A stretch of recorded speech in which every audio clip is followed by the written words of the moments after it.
History of the circus. The circus is one of the oldest forms of entertainment in history.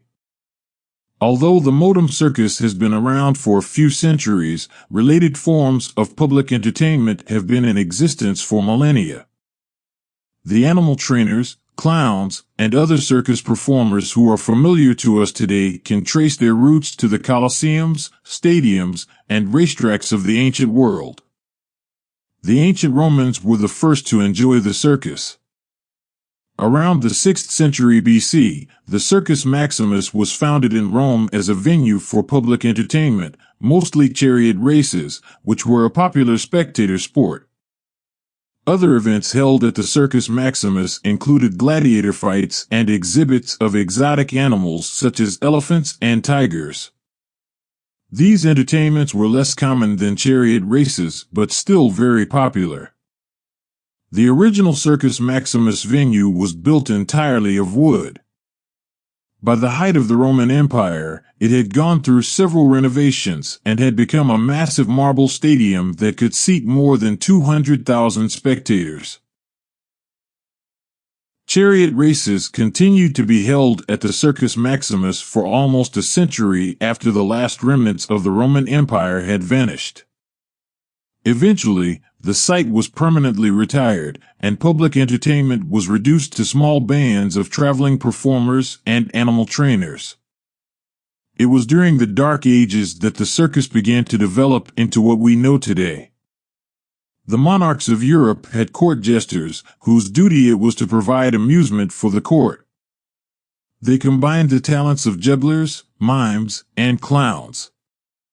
The more common people enjoyed the performances of traveling entertainers, who went from village to village, putting on shows during festivals. These performers made up the medieval circus, which had little in common with the Circus Maximus other than adopting the word circus as its name. Leisure time was extremely rare during the Dark Ages, and people had few opportunities to enjoy circus performances. However, the circus survived to make a return to its former grandeur in the 18th century.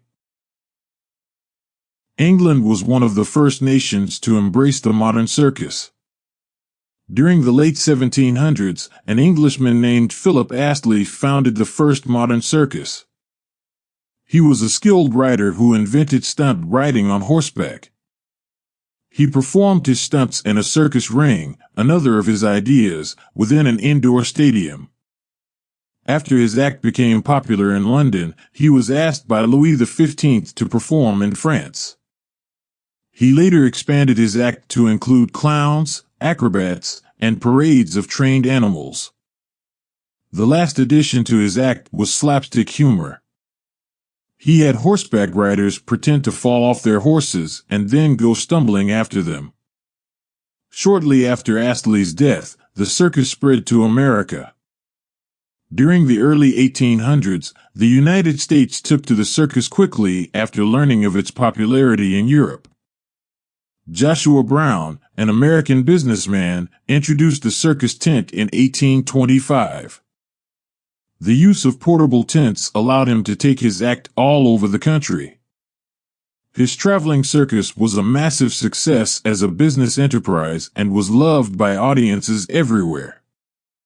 Most circuses today are variations of Brown's circus.